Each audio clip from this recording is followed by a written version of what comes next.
Hello there, Pisces sign. Welcome to your monthly reading. This reading is for the month of December. Pisces, Sun, Moon, Rising, Venus. Pisces, late na ako kasi ang daming kong ginawa. Na busy ako sa buhay ko. Nag-travel ako and umattend ako ng event. So, medyo na-busy talaga ako. Hindi na ako nakagawa. And habulin ko na lang talaga to. So, Pisces,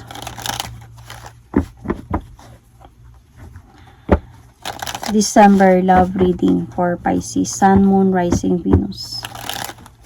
9 pala natin to. So, Pisces, hindi lahat ng Pisces maka-resonate sa reading na to. So, takes what resonates and leave the rest. Cross-watchers, pwedeng kayo to at hindi sila Pisces sign. So, put yourself in a situation kung saan kayo naka-resonate. Pisces, if hindi kayo naka-resonate sa reading na to, please to check your other placements, your Sun, your Moon, your Rising, your Venus sign, dahil pwedeng doon kayo maka-resonate at hindi dito. So, Pisces, if hindi kayo naka-resonate at all, magulo sa inyo yung reading, then this reading might not be for you. So, Pisces, I will going to pull an oracle card. Situation oracle card. Situation ninyo ngayon. Pisces, December, love reading. Your future self reading, love reading edition. Pisces, your future self about love and relationship. History, past happen. May nakakuha nito. Hindi ko lang alam kung sino. Taurus or Aries could be. So, let's see. Pisces. History, past. So, this is about past person. Ang involved dito sa inyo.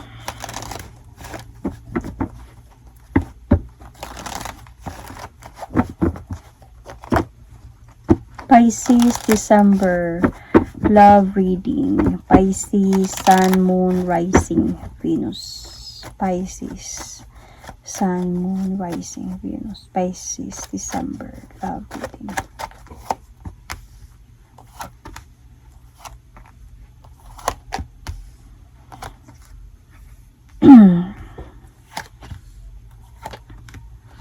Pisces. So, what are you like right now? You are like parang moving forward. Might be you are doing effort siguro ngayon. Parang gumagawa ka ng paraan. Yun yung nararamdaman ko dito sa card na to. Parang gumagawa ka ng paraan para sa relasyon ninyo. Sa marriage ninyo, might be married with this person. Kasi past to eh. So, might be married kayo ng person na to. Might be feeling ko, you are trying to focus on, might be rebuilding your marriage back. Parang aayusin. Could be, I think nasa point ka ngayon ng, taking the leap of faith towards a new beginning. Ayusin tong marriage na to. I will do my best. Kasi gusto mo na maging happy and fulfilled as a mother and as a wife as well could be. So, parang may mga realizations din siguro sa'yo na gusto ko mabuo yung pamilya ko kahit papano. Gusto ko maayos namin to. So, in the future, I can see that merong new beginning na dadating. Pwedeng maaayos din ninyo to. And in the future, because this is a new beginning, may action. So, merong second chance could also be na mangyayari dito. So, what is your current situation like right now? Are you struggling? Feeling ko, magulo. May conflict sa inyong dalawa with the past person.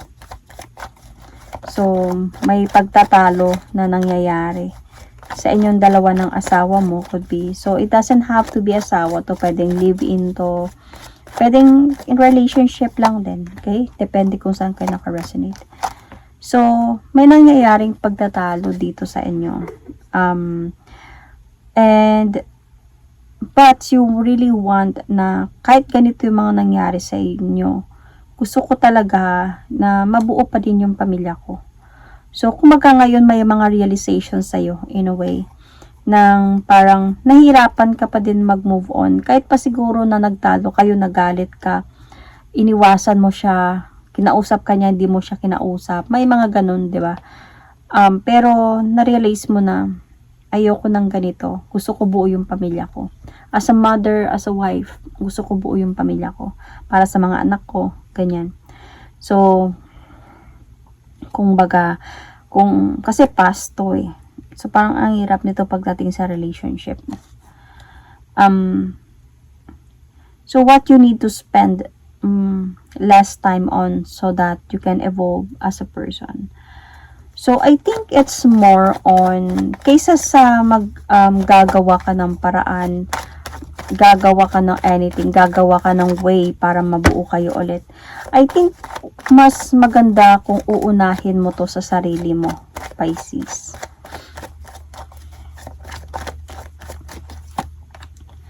So, instead of spending time na buuin kayo ulit, siguro more on unahin mo na buuin mo muna yung sarili mo. Loving yourself first. And before this, siguro darating yung time kasi pag ka na, parang nasa point na buo na yung sarili mo ulit. Mas mahal mo na yung sarili mo, you trust yourself more, or basta ganong mga bagay, is hindi easy na lang itong mangyayari sa buhay mo. Kumbaga hindi mo na to hahanapin, o hindi na ikaw yung gumawa ng action para mangyari to, kundi ito na mismo ang lalapit sa'yo. Kumbaga, blessing na mismo yung lalapit sa'yo na nakikita mo na lang na pumapasok na yung pag-aayos sa inyo. Siya na mismo yung lumalapit sa'yo para ayusin ang lahat. Parang pagdating sa it's more on positivity. Kasi nakikita ko dito, gumagawa ka talaga ng paraan para maayos kayo. Doon nagtatalo kayong dalawa. Pero parang feeling mo, sige ako na lang magpakumbaba para maayos na lang namin to. Pero instead of doing that, spend less time on doing that. But, spend more time siguro on doing the effort muna talaga para sa sarili mo mabuo ulit.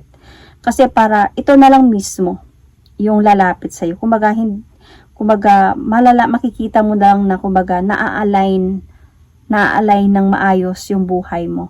Nang wala kang ginagawa. Totoo talaga yan. So,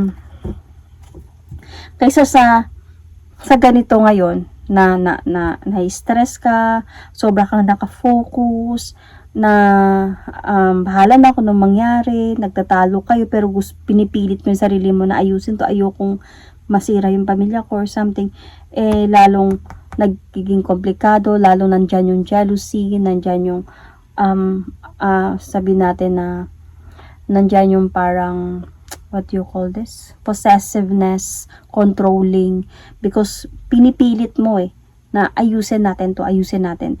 Hindi pwedeng So, instead of doing that, like what I said earlier, do something muna talaga, effort para sa sarili mo.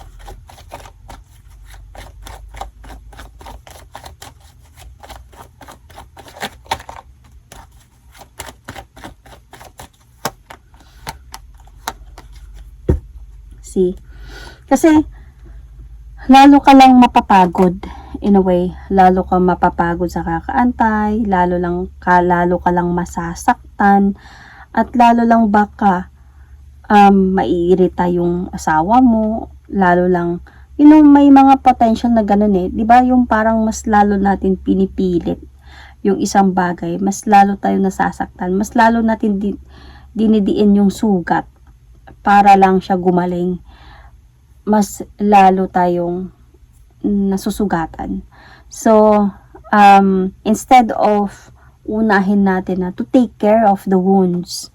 So, sino ba yung may wounds? Ikaw. So, take care of yourself. Focus on taking care of yourself. Yourself or your children as well. So, instead of them focus on that, and as I said, kasi nasasaktan ka pa kasi talaga So, as I said na one day, mapapansin mo na lang na align na sa tama yung buhay mo. So, I think hindi lang to sa relationship. Ma-align pa sa tama yung career mo, yung family mo, yung life mo, ganyan. So, what you should remember to do so you can set yourself up in the future. You should remember that hindi pwedeng laging hindi ka sure sa mga pwedeng mangyari. You should remember that sometimes let's clarify this, okay?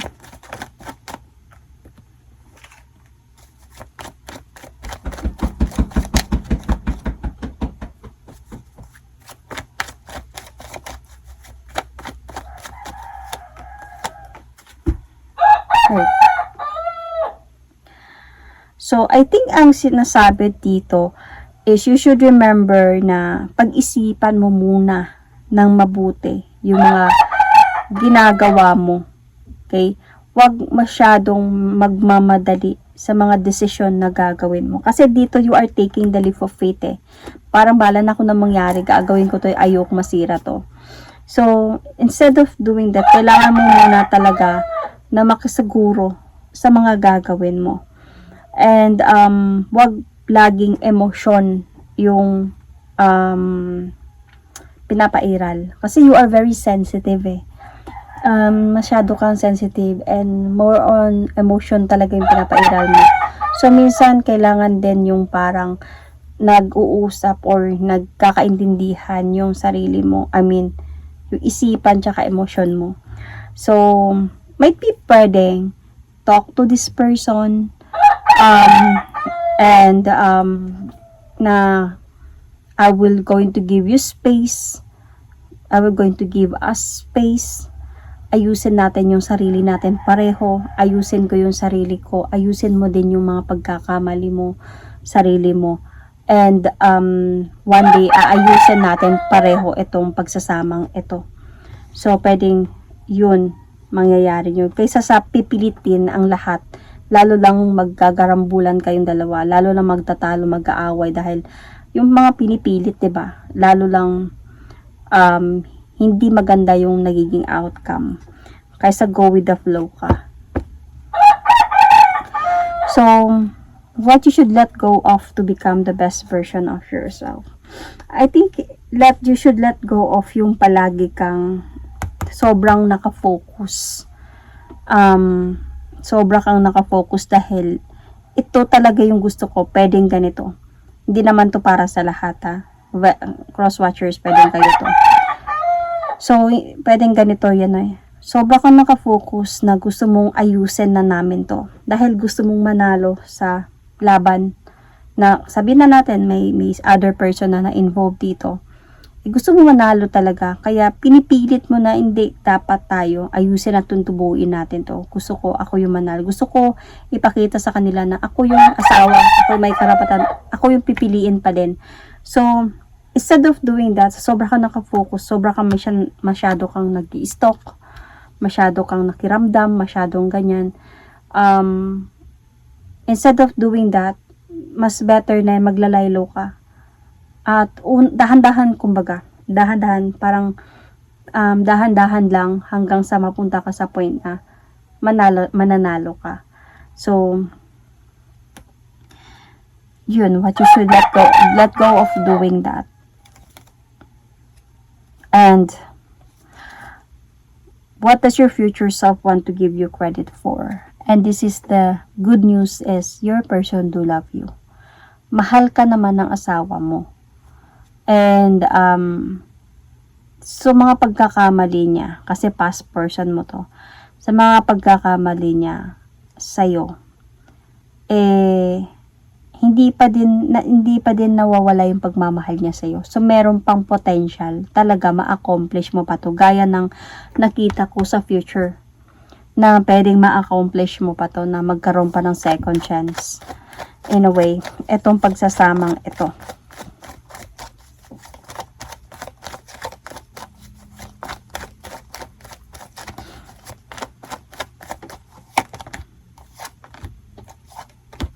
Ang dami nyo nang pinagdaanan ng person na to.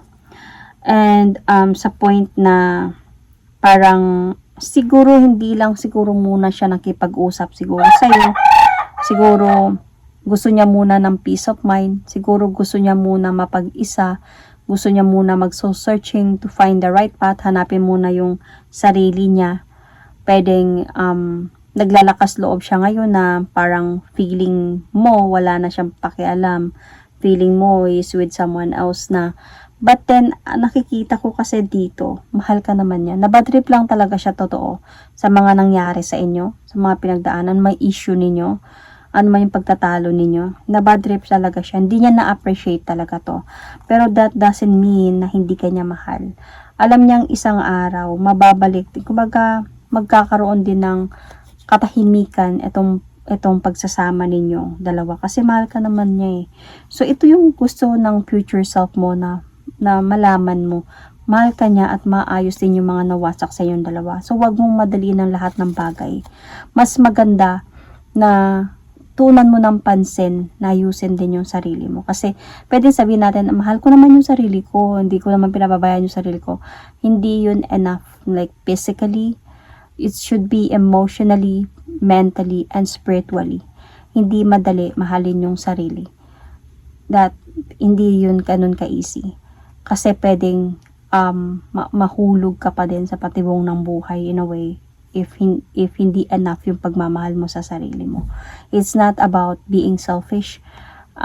Talaga, it's really about loving yourself more and understanding yourself more. Trusting yourself more in a way. So, what do you have the potential to accomplish? So, I think both of you might be, kung mag-asawa kayo dito, both of you will still going to save your marriage or your relationship in the future. Masisave din to in the future, and this is the potential na pwede ka pa niyang tulungan in the future to accomplish as long as you will going not to change, but you will going to rebuild yourself muna talaga. So, yun ang unahin mo. Huwag ka masyadong mabadali sa mga bagay-bagay kasi darating din yung araw na maa-align din yan sa tamang place yung sitwasyon. Ang pinaka-importante is unahin mo yung sarili mo. Unahin mo yung pag-aayos mo sa sarili mo. Be positive. Be kind. And be understanding in a way whatever it is. So, and doon mo kung ma-awaken, you need to be awakened. You need to be spiritual in a way na ma-awaken ka sa mga bagay na nangyayari na hindi pala dapat ganito, dapat pala ganito, dapat pala isatama ko lahat, hindi sa pagmamadali kundi sa dahan-dahan lang. So believe in yourself, trust the process in a way. So Pisces, you might be dealing with Aries, Sagittarius, Leo. You might have Capricorn in your chart. You might have Libra, Taurus in your chart. This might you, Pisces. You might also be dealing with Virgo, Leo, Gemini, or you might have Gemini in your chart. So you might also be dealing with Scorpio, Cancer, same Pisces, Taurus, as I said earlier, Sun, Moon, Rising, Venus, Libra. So I will going to pull an oracle card for you, Pisces. Love message oracle card.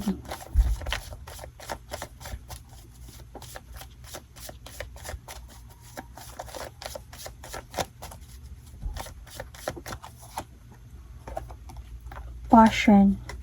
A magnetic and seductive quality surrounds you at the present. Enjoy it. Oh, so Pisces, might be this is like siguro feeling ko yung story ninyo ng past person mo na to. Bakit dito sa point na to na you are trying your best na maayos to? Kasi feeling ko, you are still talking, meron pa rin kayong communication, may mga passionate pa na nangyayari sa inyo dito. Pero, alam mo na nagkaroon siya ng iba. So, parang gusto mo lang kunin kung ano yung sa akin. Parang ganun. So, and you just really want to win the game in a way. So, dahil alam mo naman na para sa iyo, parang kunin ko lang yung sa akin, ayusin ko lang to. But it's not that easy, lalo na may history kayo about maybe cheating, about having some other person na na-involve. So, minsan siguro nag-uusap pa din kayo nito, but not like same as before. And you want the relationship or the marriage na maging katulad noon na mag-iisang buo ulit. Kumbaga. So, mangyayari din to, Pisces. Just trust the process. Trust yourself. So, that is my reading for you. Thank you and God bless.